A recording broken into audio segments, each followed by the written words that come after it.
If your marketing feels like you're trying to squeeze into someone else's clothes that are probably the wrong size, there's a good reason for that, and it's probably not what you think.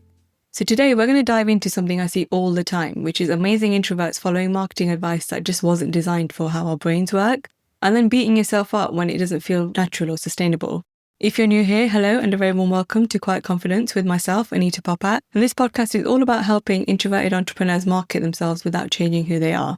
And today I'm going to give you 5 clear signs that your marketing strategy might be the wrong fit for your personality type. And trust me, once you spot these, everything starts to make so much more sense. Sign number 1 is that you feel like you're performing every time you show up.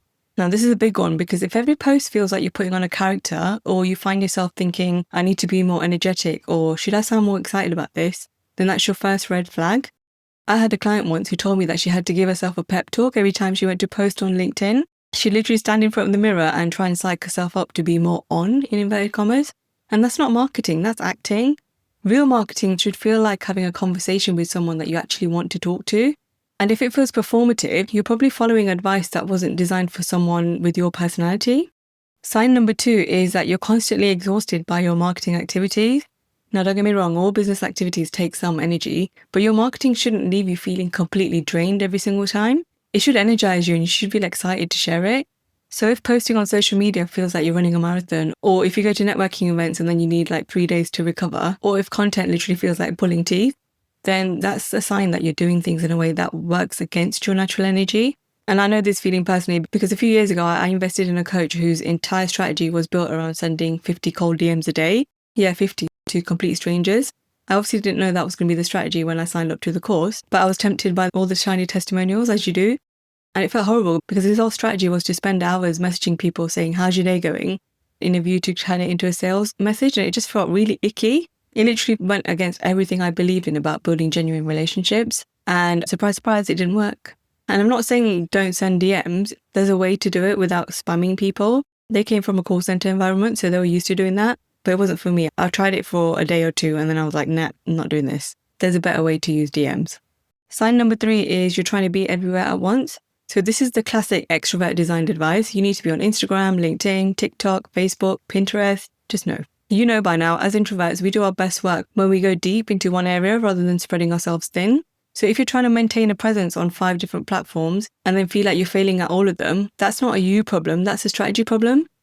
Choose 1 or 2 platforms that your sweet spot clients are, but also where you like to hang out as well, and focus on those.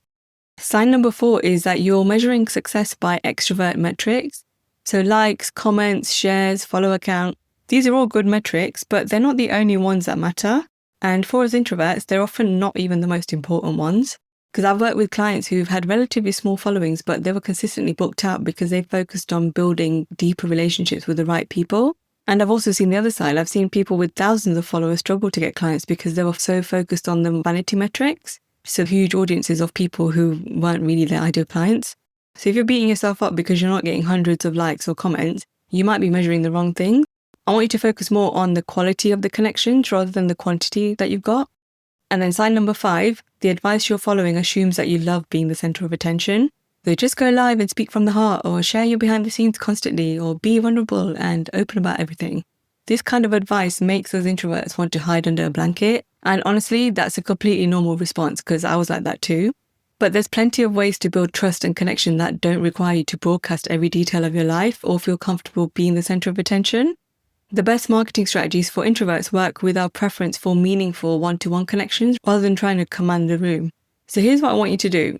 Go through all of these 5 signs and honestly assess where you are right now. You don't have to tick all 5 boxes to know that your current approach might not be the best fit. Even recognizing 1 or 2 of these patterns is enough to start questioning whether you need a different approach. You can start looking for strategies that actually work with your personality instead of against it. Because what you should be striving for is a marketing strategy that was actually designed for how you think, process, and connect with people. And I truly believe that introverts are naturally good marketers because of our natural personality traits.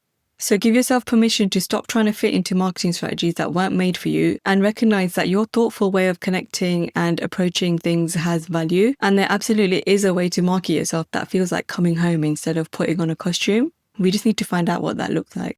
As always, thank you so much for listening. If you did enjoy this episode, I would love it if you could leave a review or a rating wherever you listen to your podcast so that I can help more introverted entrepreneurs embrace their quiet confidence and make a loud impact with their work.